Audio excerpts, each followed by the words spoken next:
So before begin our speech presentation today, I would like to ask all the students to open the camera so that we can have a picture together to also for the student to show their attitude to our guest speaker today.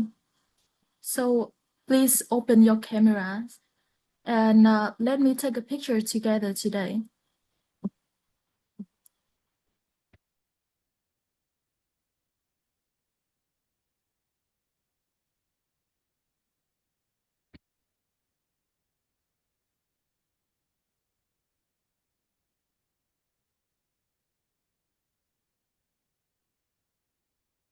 Very much.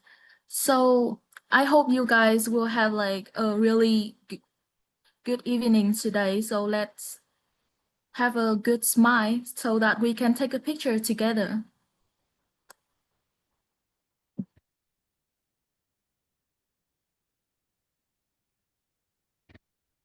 I know that we are not together, but let's imagine that we have a camera right above us.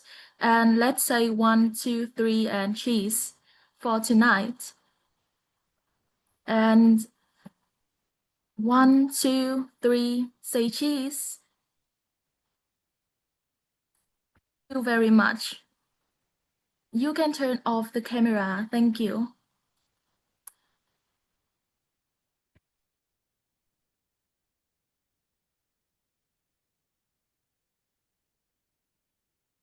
So as you can see, we have many students in this room and they are always like listening to your speech right now. So, however, before we begin the main presentation, I would like to briefly introduce the academic background of Dr. Darussalam. Since he is a lecturer specialist of Binus University, Indonesia, and according to my research, his current research interests include the digital transformation, open government data, ICT, control of corruption, and quality of governance. He has published several papers in international journals, and I looked at all the journals and I found many interesting papers, such as the role of control of corruption and quality of governance in Asians, and also the information digitalization of and local institutional agility, evidence from Asian countries, and the influence of ICT on the control of corruption, a study using panel data from all Asian countries. So we are truly honored to have Dr. Darussalam here today and help him share his insight with us today. So, ladies and gentlemen, now it's my great pleasure to invite Dr. Darussalam to begin his presentation. Thank you, Ms. Trin Min. I hope I can pronounce your name correctly. So very good evening, Vietnam in Jakarta, and also I see some of my sisters in Vietnam and their familiar face like Prof. Tui and also Bean, Bui, and some of my friends. I'm very honored to today because Vietnam National University invited me to this very nice evening. And also I would like to say Happy Teachers Day in Vietnam.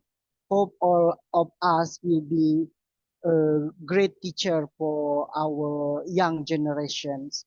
So very good introduction by the moderator or regarding my background of educations.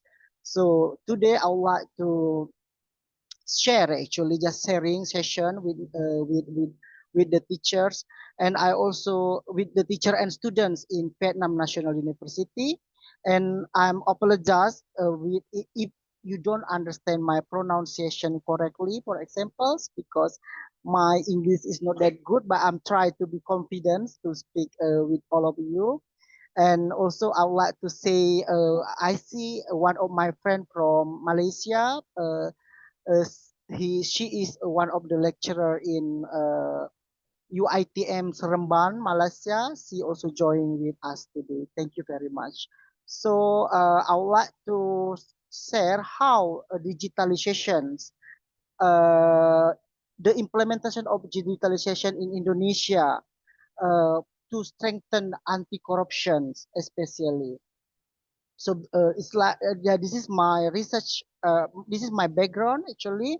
So I did my degree at University of Bina Dharma in Indonesia. My background is information technology and also my master degree in Australia related to computer science. And I did research on technology university Delft for 2 years before I continue my PhD in Malaysia. And after finish my PhD, I did 2 years, almost 2 years, postdoctoral scholar at Accounting Research Institute related to financial criminology, especially how the implementation of information communication technology on control of corruptions. Currently, it's almost more than almost 1 year. I am at Binus University in Indonesia. So, ladies and gentlemen, and also my friends, I think it's like Prof. Tui introductions related to corruption. Actually, both of us, both of Indonesia and Vietnam, we have the same problem related to the corruption, especially with our what we call it with our governments. As we know that corruption is what we call that harms our governments and also our society. So in Indonesia, all right. So the definition of corruption, according to information transparency, international transparency, and World Bank, that when someone misuse their power or position to get the personal benefits, it means that this is a personal or this is organizations and they use their power to their own benefit. So why it's corruption is a problem? Because it will hurt people, waste money, and make it hard to trust leaders. So today I emphasize only in Indonesia cases actually. For example, yeah, based on the corruption perception index, the general measurement of corruptions, as we see here, actually in ASEAN, yeah, Indonesia is number 99, and the score not number 37. I mean, but the score is 99 for the CPR score here. So I think both of us, like Prof. Tui said, we have what we call that similar problem. Only Singapore and Malaysia is a little bit better. Absolutely, Singapore is very small country, so we cannot. It's like outlier in the data. So, but even in Malaysia as well, actually, they are still have what we call that big problem on corruptions. So when you I think like some of you maybe already go to Jakarta. When you see Jakarta, the Jakarta like it's like in the center of Jakarta, like very bright city, rich city. But behind that we see in behind the Jakarta itself, we call that there are many hidden information beside it. So many people staying in rural area, lack of what we call that what we call on educations. Even they are in the Jakarta is the central city of Indonesia actually, and and we see this is the real, yeah, this is the real picture. Many people are staying, even they do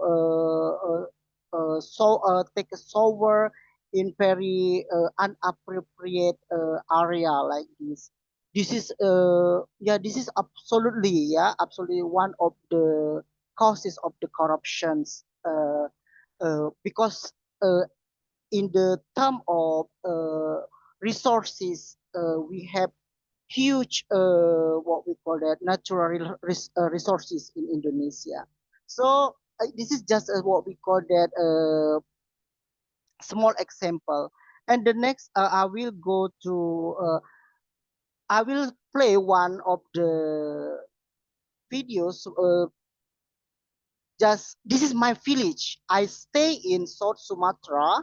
What we call the name of my village, the name of my city is Palembang in South Sumatra, Indonesia. This is the current situations in my village. I think it also, I don't know in Vietnam because I just, what we call it, went there once. So hopefully I can traveling in the village. So I just play once to see what we call that, how the I took from one of my friends in Indonesia. This is the situation right now, actually. Yeah.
All right. Actually, this I want to yeah. I don't know many about what we call the about the village in Vietnam. So this is still happening actually in Palembang in Sumatra, due to the very bad what we call that road in Indonesia, because this truck or this lorry, they bring daily needs of villages. So actually the village distance from the center, the city center is only 85 kilometers. So it's very, what we call that, very, it's not long distance, but due to the, what we call that, these kinds of situation, is road situations, it's caused all the products in high price, very expensive price. So, and also it only take 3 hours if they have a normal road, but it's because of a lack of what we call that attention from the governments, and the money actually they put the allocate the money for the road in the for the village development, but they do not use properly. That's happening actually. So sometimes it took 2 days from my village to the city by using this lorry or truck. Very, what we call that, very bad situation in Indonesia, in my village right now. So and also we also have what we call that, another example. We have another island we call that Papua, Indonesia. Actually, they have a gold mountain. As you see that they have gold mountain, but the society people who live there, they are lack of attention of the government. So uh, uh, this is near a little bit near to Australia, the Papua actually, but they live in a very what we call that very they need attention from the governments. So this is the pictures that I show you, ladies and gentlemen. Actually, this is one of the causes of the corruption. So corruption is very what we call that a very serious problem. We have to fight the corruptions due to what we call that harm the society. So based on that background, actually, due to my background of education is on computer science, so I see how, for example, e-government can handle that kind of problem. My research is only simple. I will show you later on. So very simple idea. For example, how we can see the budget that give to the city. How we can see budget that the central of government provide for their district. So uh, by the use of open government data, for example, we can see the budget spending for their society. And as society, we also can track, can monitor the government spending for the society. So that's the idea, actually, how the technology or digitalization can help to fighting the corruptions because with digitalization we can what we call that transform the manual method into what we call that automations, so they can change how work is done and improve the services to society and create new value. That's the aim of digitalization actually. So by the use of digitalization, we can modernize how organization operate actually. So if we see to the previous picture, actually we don't know how much budget that government provide to to make the to facilitate the village, for example, how to what we call that to build good road. We don't know if the government what we call that if the government do not provide transparency. So by the use of digitalization, system can be improved and decision making can be what we call that the decision making can helps the society.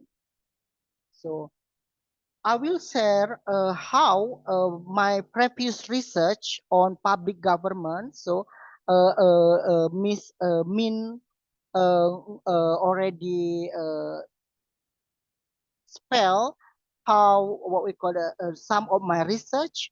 So I do on, for example, this research. This research focus on how the recruitment of a civil servant of government official by using computer assistant test. So this research before it's like it's this the computer assistant test or the use of technology to what we call that to recruit the of government official uh, they use manual, they use paper at that time, so we don't know whether our what we call it our score is higher than our friends or not, something like that. But by use computer assistant test, they call that the name of the system is computer or CAT or computer assistant test can make we know whether we are as one of the candidate of the government's official. But I will focus on today. I only focus on the public administration digitalization impact on corruption by the introduction of mobile passport. Mobile passport is the application that's created by the government and implemented on 2022. So before the application is created, the in immigration office there are long queue and the manual process is very slow and also inefficient document verifications because all using manual. So they check it by hand and making process slow and prone to human error absolutely and cases delay or repeated visit. For example, they lose some of the documents. And the third one is limited appointment and service transparency.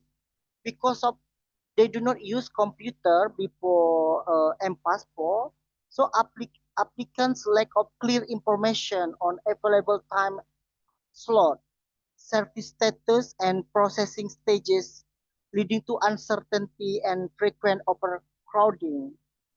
Uh, and higher risk of broker or on in Indonesia we call calo. Calo means that brokers uh, where when these brokers can speed up our process actually. So this is related to bribery. Deh. All right. Then the research method. Terangannya. The research method I use Mai tuần này có về. For what we call it for my study is I do it observations. It's about 2 weeks. I stay visit the immigration office and I did the interview both administration and applicants and also after that during that weeks also I do focus group discussions for the M-Passport applications. So by what we call that by I found we go to the research finding yeah. So actually mobile passport is success in 2022 until 2023. Yeah. So from the manual process they go to automations. So but because they all use mobile and this is the process is faster and more efficient services provided by immigration offices. And greater transparency means that we can see minimum we can wait maximum we can wait only 3 days. After 3 days we already got our what we call it passport directly and absolutely reduce risk of brokers.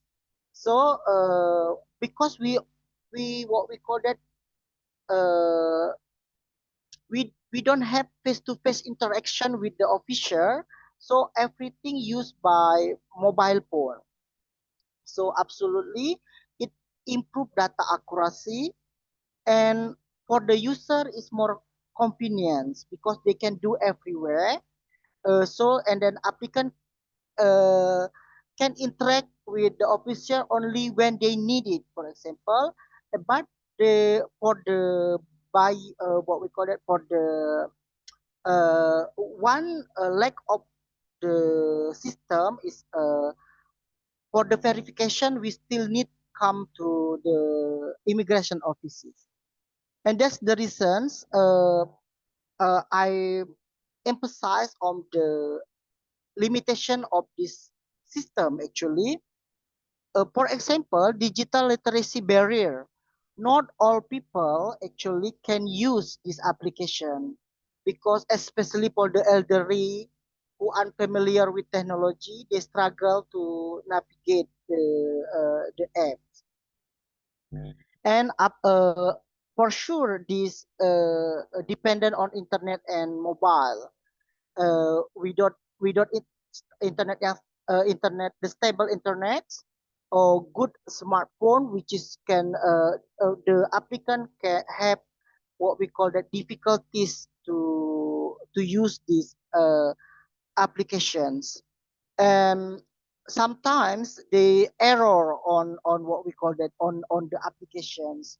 And as I mentioned before, human interaction still need for the certain steps, although it what we call that it we can do in what we call that in digitalization, but the application in the final process, they have to come to the immigration office for the verification and biometric. It's mean that this process still not fully online, but for when they come to the immigration office, there is no what we call that payment anymore. However, uh, in 2023 and 2024, uh, there is an opportunity how corruption could still occur in the M-Passport system. For example, the manipulation of appointment, hidden backdoor access to for certain applicant, and selective delay or approval, and lack of transparency in internal monitor. So even when we are what we call that, uh, all they said that using technology or digitalizations, but the the internal officer they can still play with that system. Actually, this is the workaround. So actually, what we call that, I just share very short about this. So, but uh, for the future research or future project, I will do it in this January next year, in the maybe less than couple of months. I will do explore how M-Passport can be continuously improved through the sustainable system design, we call that, because I have one of my professor in TU Delft in Netherlands. He suggested me to use the term sustainable system design to see the effective maintenance of a mobile passport, so it can enhance the transparency, user accessibility, and resistance to the corruptions. Uh, and also, I will do another what we call that another uh, comparisons comparison study. For example, we have a similar project what we call that degree equivalency or degree equivalency. This used for people who are study abroad. So we want to see whether their degree is equivalent or not with our system in Indonesia.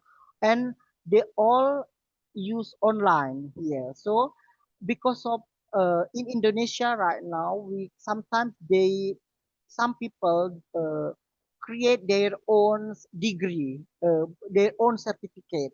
So we want to see whether the certificate is what we call that valid or not valid.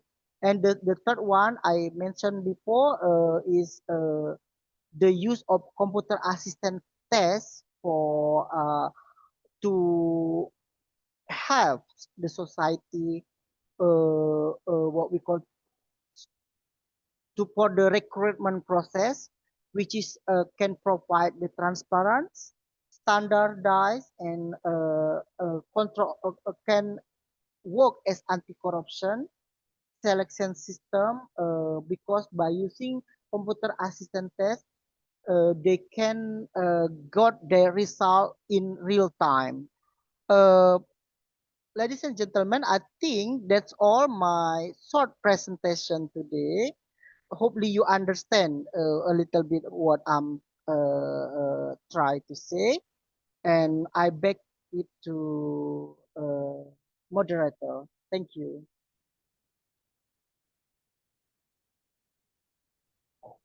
Thank you so much, Dr. Darussalam. So we also get some sharing from the context of Indonesia. So now we move to the Q&A session.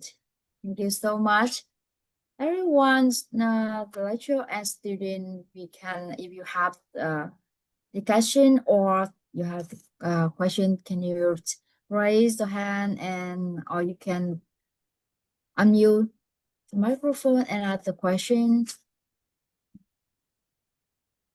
Most of them are student, Dr. Bin. Yeah. Oh, good, very good. And they are accounting or business student, Mr. Bin, Miss Bin. Are they student, accounting student or business faculty? They are from the Career. measuring in accounting in auditing major. Oh, very good. Very Yes. audit. So now we are starting the forensic accounting subject. So the lecture today is focused is a lecture in the forensic accounting. We introduce to the student about some kind of fraud in business, for example, corruption, asset misappropriation, or the financial fraud. Yeah, but actually we can. I'm sorry because my English is not that good, so I got a difficulty sometimes to find good term. I hope they understand what I'm trying to say.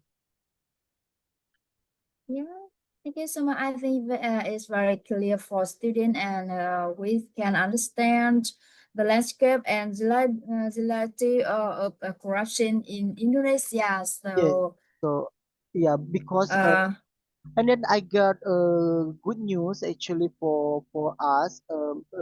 Yeah.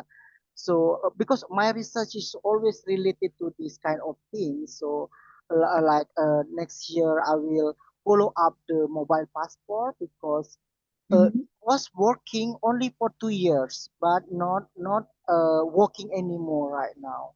Even the system itself is there are many corruption happening. Yeah, so it's so not warranty. Even they said that this is already used technology, but what we call that, we have to use the sustainability, the sustainable maintenance. They call that sustainable maintenance. So we have to Yes. maintain for to make sure the system is always work on the right track. Mhm. Yeah, it's quite difficult actually. Yeah. So, Dr. Thủy, do you have any for sharing or Yeah, I think this is only plan sharing for us? session, so we can just share, no problem. Because as I mentioned, I just want a curious about I saw the village road in Indonesia. Actually, this is my Yeah. village, my real village. So it is also Wow. happen in Vietnam. This kind of road. So I think in not too bad. So I Oh, think it's better than because with the road is better than the roads in your video.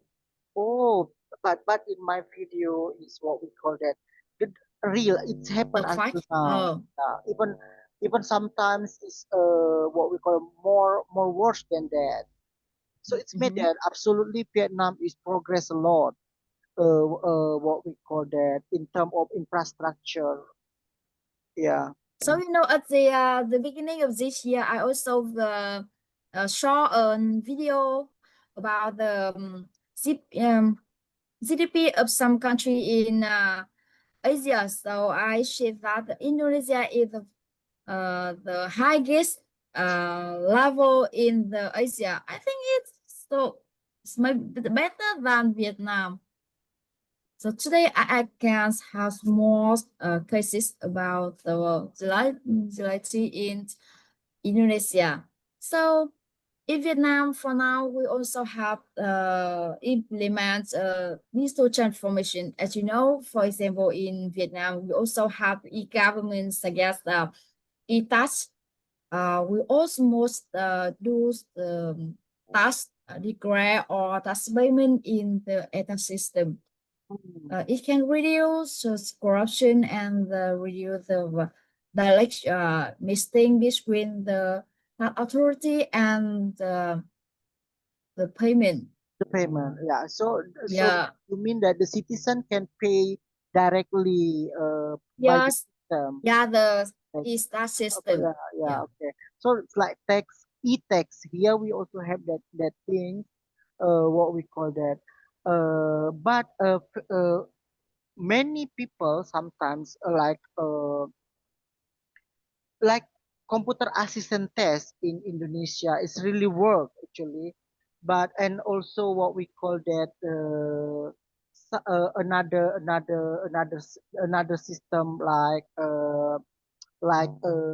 degree equivalence also. It's because we in Indonesia currently we have issue on fake degree. So many people sometimes they can buy their degree. So Yeah. this is one of the big issue in Indonesia. So by using what we call that kinds of online check system, I don't Yeah. know what we call it. There are many things we can because it's like I do I have one of a good friend in uh, what we call that Osaka Commerce University. I think probably know he what we call that. It's difference between Japan and us here. Sometimes uh, corruption also happen in educations. So Yeah, for yeah, in yes, education. for what we call that for Japanese people, sometimes why they do corrupt behavior in education for them is not make sense. But for us, especially in the public university, for example, when they want to enroll, also they try to bribe. Yeah. So maybe based on the culture of some country in Asia, for example, the different country with the Japanese and some the same line with some Yeah. country in Asia, such Yeah. as the Yeah. Indonesia or in Vietnam. I think it maybe All right. Yeah. is the same. Yeah. I agree on that. So I think the different types of what we call that for us is what we call that it is normal, but for developed country like Japan's what we call that it is really weird for them why they do that. Yeah, and Yeah. also another problem actually why people do corrupt is because of the salary actually. They have small income. They have small income. This is more this is beside greedy absolutely, yeah, but because they have a small income. But when I came to Vietnam in 2024, I really amazed with your country. I mean that Vietnam much better in terms of infrastructure, cleanness of your country. Even I feel safe to walk alone uh, behind my hotel, for example, do what we call that morning walk there. So I think hopefully we will get better. Yeah. So, I can see in your presentation about your research, you mentioned about the methods when you do the research. So you this the interview in the research. Hmm. So, can you say something about the object? For example, you interview two kinds of people. The first in official, and the second is Yes. For the applicants. So for the uh, applicants, so I just what we call the interview with around 25 applicants with what they the main question is what we call that what how they feel about M passport. For the yeah, for the young generations, because what we call, they said that is more easier, but and yeah, then transparency absolutely, but for people who do first time is they said absolutely it's helpful for them, but for the people who already what we all they got difficulties to to to use mobile phone to upload the documents, for example, something Mm. like that. But in terms I of think it is the same. It's the same situation when in Vietnam, for example, with the elder people, they get trouble when use technological apps application mm, in doing the e-government procedure. For example, my father got trouble when they do mm, some procedure with the e-government system. yes, yes, especially the elderly people, people who already maybe above 55, maybe they got difficulties to what we call that, to used to with this kind of apps. But for the young Yeah. people, they are more easier. Yeah. Uh, there are many apps actually. For example, in Korea, uh, they use 100% online. But Mm. this Korea is, we know that they are good in technology. It can work. But in Indonesia, it's not fully 100% online, because for biometrics and for what we call that verification, the Mhm. applicants still need to come to immigration office. Yeah, and I also do observations. For the observations, uh, when because my research at that times, I did in 2022. This is just launch. Yeah. 3 weeks. Uh, After 3 weeks they launch. So I see the what we call that, how the situation there.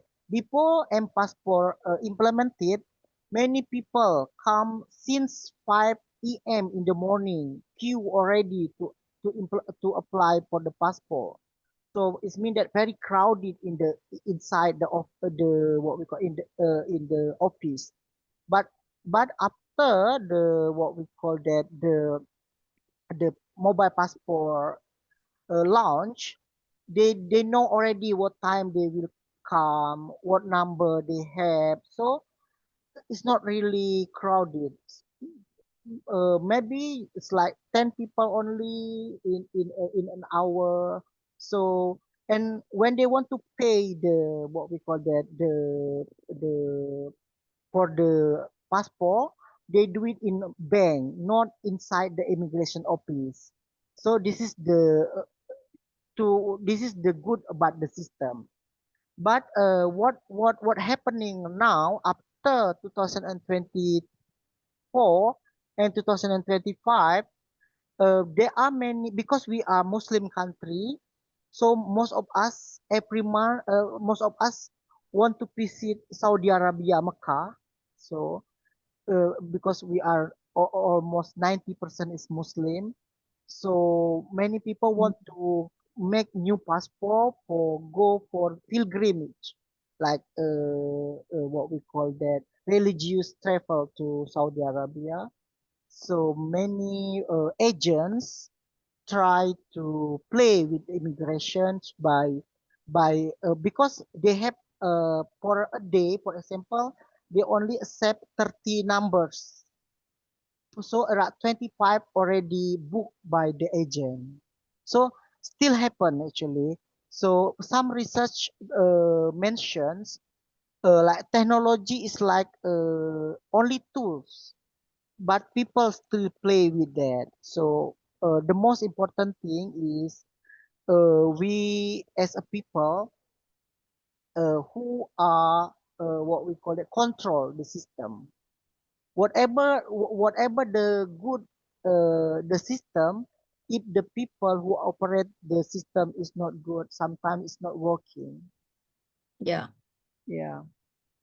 So thank you. So I want to ask my student, because in my subject in my course we also introduce to your our student that they can use some methods such as the interview or the survey to ask the customer on the audience in the when you do works in the audit firms. So uh, uh, and I want to ask something about the difficult or when they do interview, uh, what with so you can say something that challenge when you do the interview, suggest you have to prepare the question and then you can prepare the transcript before you analyze the data. Yeah, yeah. So the most difficult or on qualitative study for especially on interview actually sometimes what we call that uh, transcript the interview is absolutely a big challenge because we record all the question that we ask for the interviewer. Then sometimes another challenge, for examples, they are not the people that we are interview, they not answer what we call it honestly. So we cannot find our objective from our study. This is a second challenge. uh, but for me, I'm prepare is open questions, ended questions. So we just like what we call that, not not what we call that. It's like more to discussions, focus group discussion. I prepare better if you are for as a students really good at on that. So better focus group discussion also good. But sometimes the other difficulties for focus group discussion is when you when the only two or three people, I mean that is not enough, not representative enough to what we call that, to get the informations. Minimum is like five or seven is better. So you can and then you can get more knowledge and information from them. I think this is the what we call that, the most challenge for by using qualitative data. But for me, qualitative data is I can get more story compared than use quantitative. Like we in our research, for example, in our research we use World Bank, we use what we call that definitive data, but sometimes we got the data already, but we have to understand the data, what is zero mean, what is 100 means. We have to find out, we already got from methodology, But when we do primary data like a qualitative, we ask question, we do observation.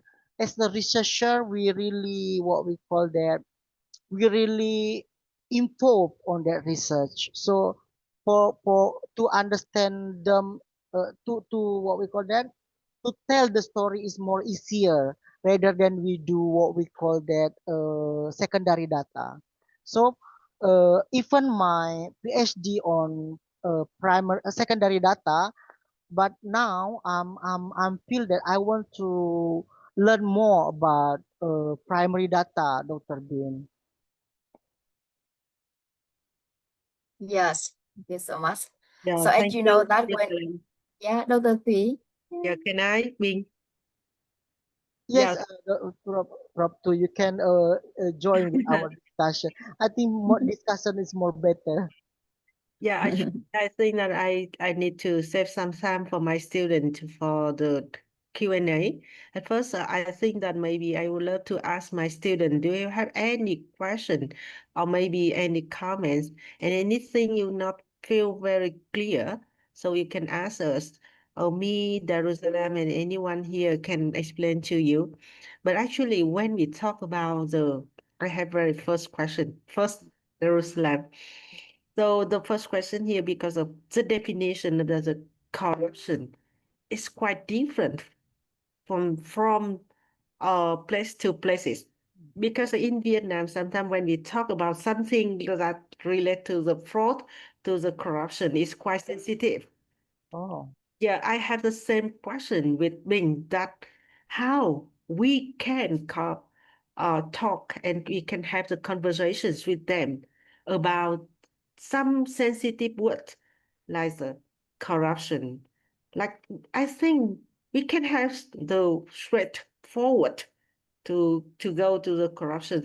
How you make the question. I know you have some skill on making the interview. mm. All right. Very interesting question, Prof. Tui. Because this is very sensitive, what we call that. But what we call that, when I ask them, for example, in term of mobile passport, so I just do what we call that general question. For example, for people who already apply 2 times for their passport. So what do you think? For example, what do you think? These mobile apps compared to 5 years ago, and they what we call that, they will mentions directly for some of them. For example, 5 years ago sometimes I have to pay broker to just take to get the number. They will, because like yeah, it's like the Prof. Tui said, yeah, because corrupt behavior, like it's like part of the culture here, like to speed up the process. It's like a common thing here, Prof. Tui. For example, okay, is it possible for me to get in 2 days? Sometimes it's clear for them, uh, but they will not ask directly. But we just put some money in the envelope, and we put inside the applications, and they already know the meaning. So but to ask directly the for the official for administration staff, it's quite difficult. It's quite difficult for them. So the information we get more is more information we can deeply understand is from the applicants, not from the administration staff. That yeah, I think so we can interpret the answer from the applicants of mobile passport. Yeah, thank you. So you can ask some question not directly. No, can yeah. Yes. Yeah. So the respondent can answer the questions. Sometimes they mention Sometimes they in the mention number or the reality about the corruption, they get trouble in when you Yeah. the art, right? Yeah, I think also in terms of openness, they are compared to Vietnamese. I think here means more open for that kind of thing. They already what we call like a common thing because this is petty, very small, petty corruptions. So because there are two type of corruption, that for petty corruptions, I think is some it's like when you drive a motorbike and you do not use helm and the police Mm-hmm. come catch you, we just say that okay, you don't take my license. I can give you small money and you just let us go. So when I ask Mm-hmm. the audience how many people in this class already pay bribery just to make the police let you go because you forgot to wearing helmet, and some of them already Mm-hmm. raise their hand, so it's made that almost what we call that 75% audience they raise their hand. It means that they did a bribe for the police. Yeah, thank you so much. So now I want to guess the sharing from my students. So I would like to invite Thanh Thúy or Mai Hương is the student in what group in the forensic accounting subject. Can you share something when you do your survey or interview? Thanh Thúy, can you turn on your microphone or Thúy Yeah, or Vân Hương? I think that maybe we have to suggest some questions for them because maybe they are not so brave to and confident to make the question first. So Yeah, for I'm yeah, also I can tell so, them. what we call that very sorry because my English also not good prop too. No, no, So no. get It's not that. difficulties It's also not to that. understand mine. No, it's not that. So I think maybe I can suggest some kind of question for the very first question from our student. Dear student, do you remember that we have the fraud triangle? Remember? Do you remember? If you remember, please raise your hand or maybe you can give the icons. Yeah, for the fraud triangle, so I would love to ask you, what are three of the components and how they can help us understand about the impact to the corruption. So it can explain by the things that relate to the corruption from the fraud triangle. I would love to ask my student first, and after that we can discuss more about Okay, okay. how it happened in Indonesia. Okay, the first question here, can you give me your hand or raise your hand? Now, can you check for me that they can help us to understand whether or not they understand or remember about the fraud triangle? Okay, so who know the fraud triangle? Please raise your hand. Okay, let me make the vice versa question. Who haven't heard about the fraud triangle? Please raise your hand. Never heard about the fraud triangle. I think they. I hope they are not asleep yet. Yeah, Prof. No, they are shy. I think they are shy. They are shy. Just what we call that. Try to be confident. Yeah, okay. Now, can you help me to encourage our student? All right, sure, sure. Well, who can what we call that answer the questions from Prop Tui, for example, proud to anger, because one of them pressure, for example. So you can mention another two pressure or another because there are three of them. So can you mention two of them? If you can answer them, when you came to Indonesia, especially to Jakarta, I can bring you around for free, but you can buy your ticket by yourself. You can. Thank you, Dr. Darussalam. I believe that they all understand your presentation.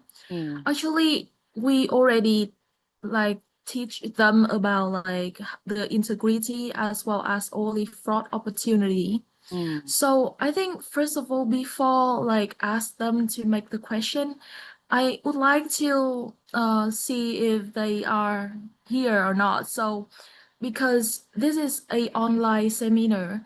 so I believe that we cannot give like our presenter a round of applause in person.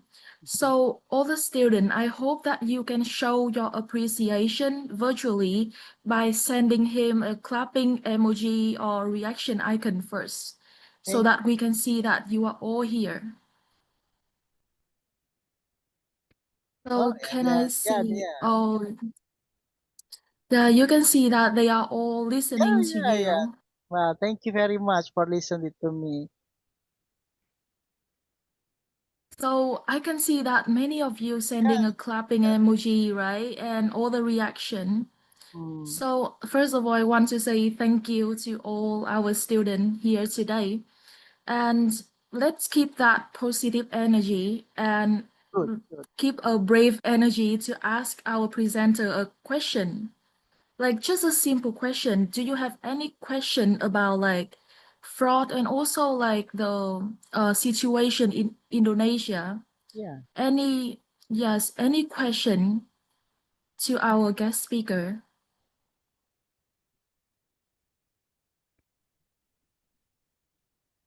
I Trin, okay, maybe okay.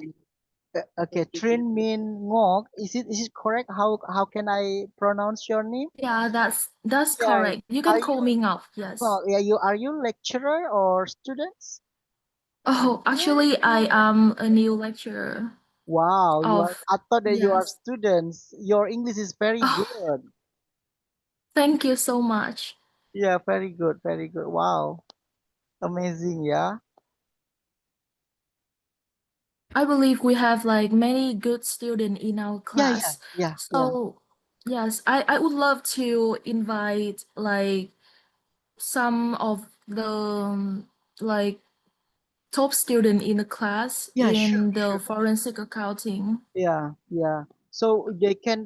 You also can email. What we call that. If you shy to speak, you also can what we call that type in a chat. So I can. Yes, It's they more can easier. type You in can the chat box. type in your chat box. So it's easier for you. Rather than if you shy to speak. Especially what we call that. Indonesia also not from English speaking country. English is very difficult. For me, until now, I'm still learn about English. Yeah. Even I did some what we call that some not study like I stay in 2 years in Netherlands, 2 years in Australia, and almost 8 years in Malaysia. Malaysia also speak English, but I'm still not say that my English is really good. So for students here, I think uh, just just try and confidence because I think we have the same because we are from Southeast Asia. I have many friends when I was studying in Australia from Vietnam, and he is still my best friend until now. He stay in Adelaide right now. I really remember when we met. I very hard for me to understand his pronunciation. But until now he is already what we call that Australian citizen with his IELTS. It's about 8.5. So to get IELTS or to international English language test system to get 8.5 is very difficult. So even for me is I only get 6.5 to be honest, but he is very good. So as a student also, when you want to fly high, you have to be confident and try to speak even just what we call that simple questions, simple because when you are in very good developed country like Australia, UK, or Europe, they have they only have confidence actually. Sometimes our brain is also good, same like them. I see like more very good in encourage them, and they still listen to me. So uh, maybe what semester are they like student now? It's like they already fifth semester, like uh, in early semester, Dr. Bin, Yeah. or they are third semester. So what do you mean? Sorry, because I missed some sentence. No, I mean they are in early semester right now, not in the like fifth semester, like because we are first, second, third semester. It is the first semester of this Oh, school no year. wonder they are first semester. Yeah, they are still very shy, absolutely. Ah, you mean that yeah, they are at the I think they're the third year student. You mean Third that? year. Oh yeah, we use semester here. You use Yeah. Yeah, year. some is the first year student, but also some is the fourth year student. They after Mm, this mm, subject this matters they mm, can graduate. mm. Almost done also How subject. about the subject? How about the what we call that? The textbook? Do you use English or do you use also use Vietnam language there? To have some courses in English and some courses in Vietnamese because we also have to study Vietnamese rhythm, Vietnamese accounting standards. So we also deliver in English Yeah. and in Wow. some courses in Vietnamese. Yeah, PNU is number one, right? In Vietnam, right? Yeah. Oh, Sure. wow, very good. I'm Yeah. very honored to you invited me here. I think I'm also very shy because Yeah. Thank you for saying that. Actually, we are at the top 40, sorry, 400 in the QS. in QS by subjects. So actually, we are at the ranking 301 to 375. Yeah, in QS ranking by the subjects of the accounting and finance. Accounting and finance. Yeah, we also have what we call that finance here, but our finance is still not that big because compared to accounting. Mm. But when I see Vietnam National University, I think we also, but PNU is better than us because we are still in 500 QS rank for the Binus University. Mm. Yeah, Yeah, for our programs, we are at the ranking is 301 to wow, 375. very good. Yeah, for the accounting and finance by subject. But actually, I think that it's not so important. The most important thing is that how we show our student Yeah, you are right. to the market, labor market. Yeah. Yeah, you are too prop too very good. Actually, I think I'm sorry to say this. Actually, like QS rank is like kind of business a little bit, in my opinion, sometimes. uh, because in my previous university where I used to work at that time, they have very expensive one. Just want to register as their university in their list. Uh, yeah, it's like part of branding actually.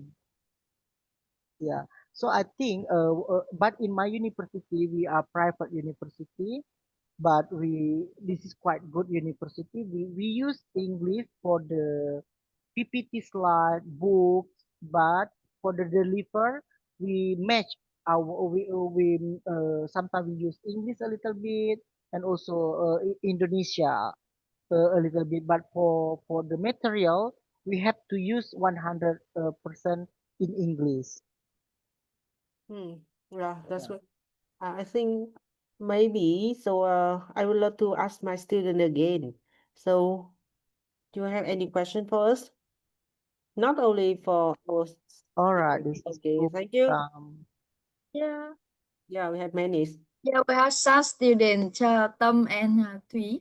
I would Yeah, like to invite Tâm first, and then Thúy can say after Tâm can say something about, or if you have the question or you would like to say something about the lecture, you can.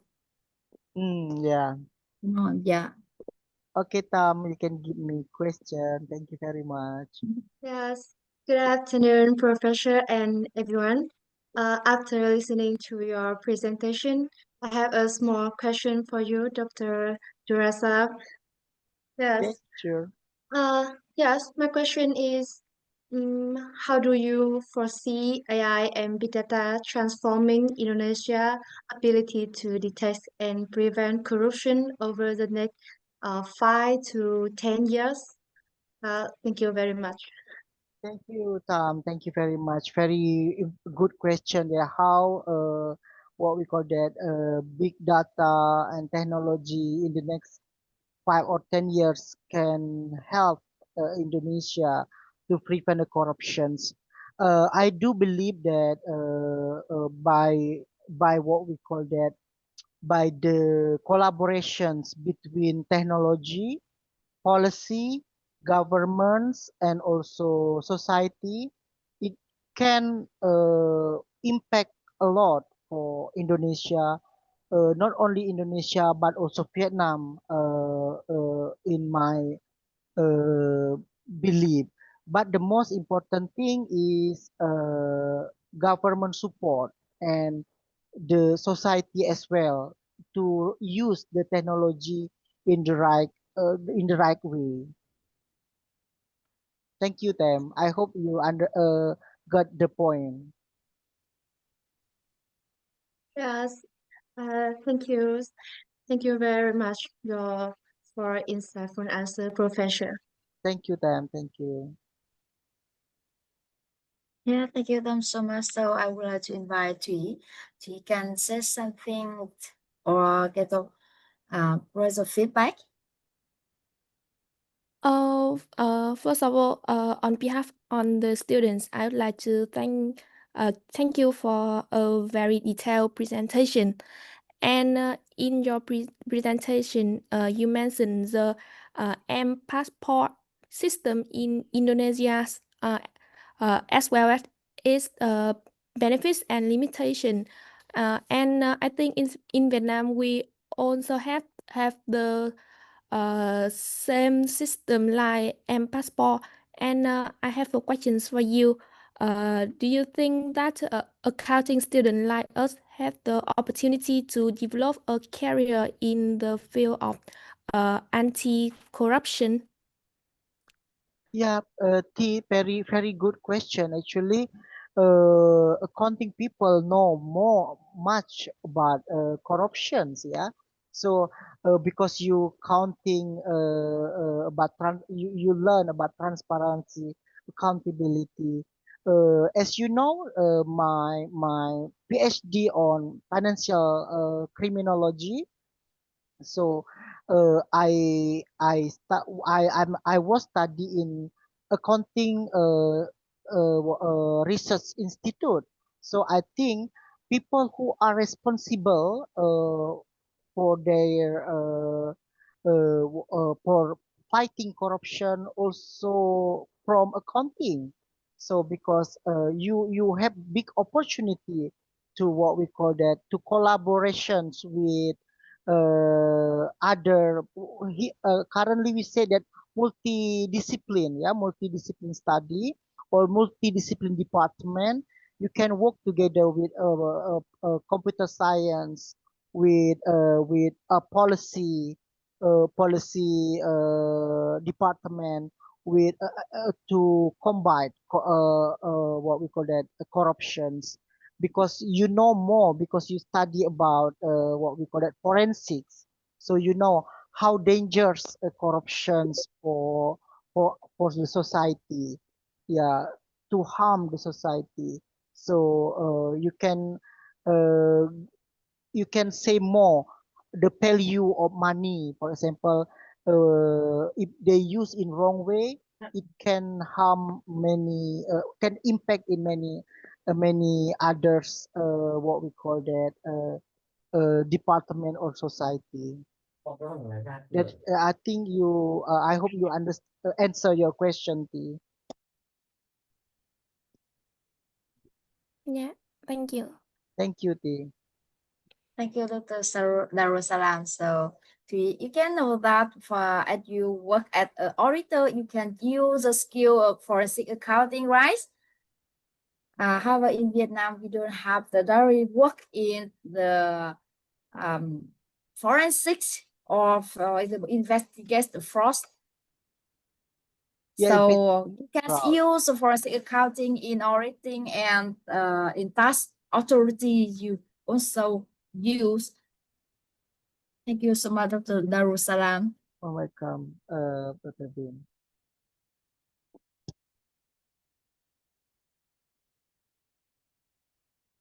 Maybe I can, because we have around 7 minutes, so I think what we call that, we can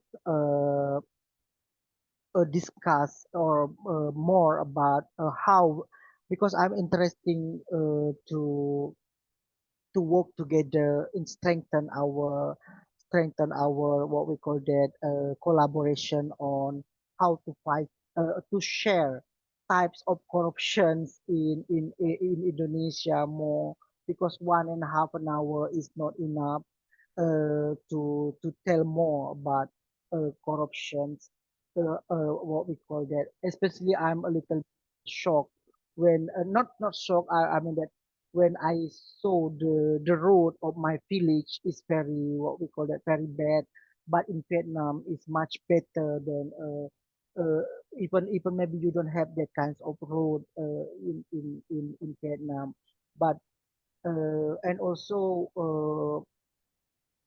in fighting corruption, next time maybe we can do collaboration again. It's not only about the, what we call that, it's not only about the quantity, but maybe more of us as a lecturer, how we can write together. Now it's we do it now, right now we already do it, what we call it. But if you can, later on we can, because I have some projects here with Mhm. our government. Maybe we can Yeah. compare, actually Prof. Tui also helped me with my college in South Sumatra, Palembang, how the use of, what we call that, intellectual capital for fighting the corruption in village funding. So in Yeah. Indonesia, we have what we call that, fund for develop the village, but that funding, that money, they do not use properly. S- Uh, they use for their own benefit, and because we have more than thousand of village in Indonesia, very difficult to control them. I see, as you know, that our populations is, we have more than 10,000 islands, so sometimes very difficult to control, to get the access to the informations, how how they utilize the money that government give to them. Sometimes they use, to buy car, to buy a house. When we try to report, actually to report to the corruption eradication, but they said that it's because of the amount of the money is under 1 billion rupiah. Billion rupiah is almost, maybe in dollar, it's about, uh, one it's not that big actually, but because of they said this is still small, we cannot proceed to the legal. Mhm. Yeah, but Yeah. if we collect to 100 village who do the same thing, the amount is more bigger, but it's because of they said that because the amount of the money they use for their own benefit is not too big, but it's still that one is still wrong actually. But because too many cases already, so we are overload of the cases actually. So uh, the government also have limited people to fighting about this case. So I think this is the one of the break one of the problem we have, because corruption is a culture here. It's almost Corruption is a culture. yes, yes, Yeah. yeah, because corruption is root to the culture. Yeah, especially the Yeah. petty corruption. Sometimes Yeah. the what we call that uh, even they already do or do a corrupt behavior, if they are elite people, very difficult also to catch them. I think this is Yeah. the conclusion for small discussions for tonight. And Prof. Toy, Dr. Bin, I say thank you very much. But I'm sorry because like my English is not that good. It's very difficult sometimes for me to explain in appropriate way. But I'm very happy. Hopefully, I can contribute more. Don't hesitate to contact me if I feel that I'm not confident enough. I will what we call that bring my college to present for others subject. I think uh, this is serious matter for corruption actually in Indonesia.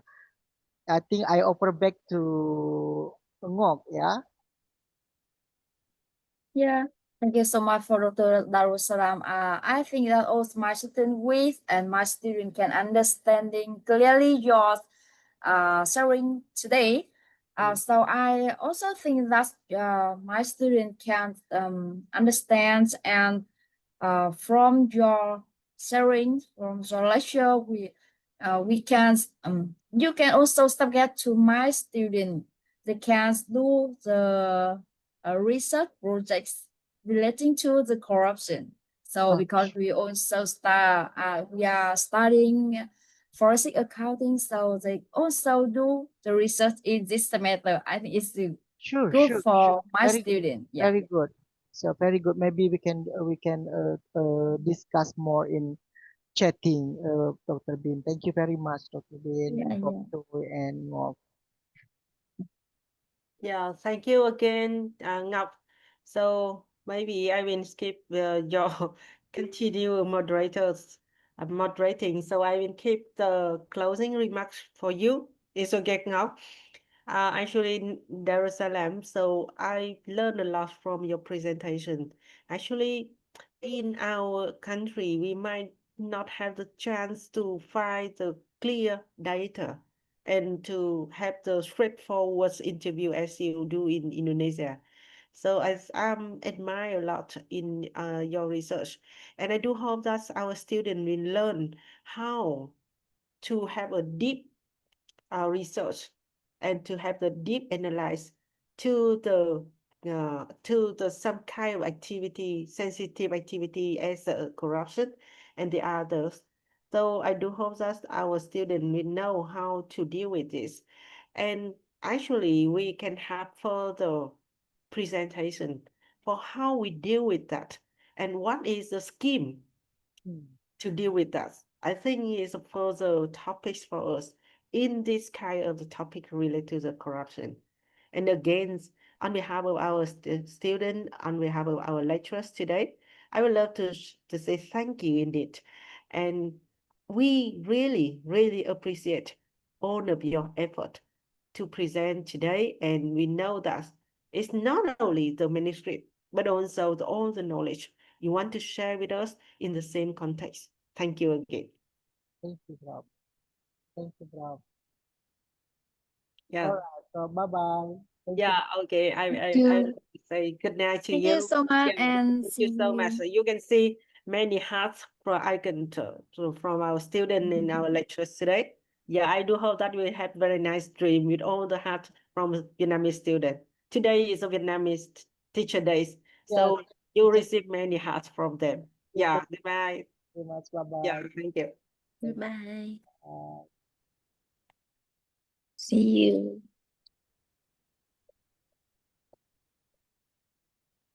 Cảm ơn cô Thúy, cảm ơn các thầy cô, cảm ơn các bạn.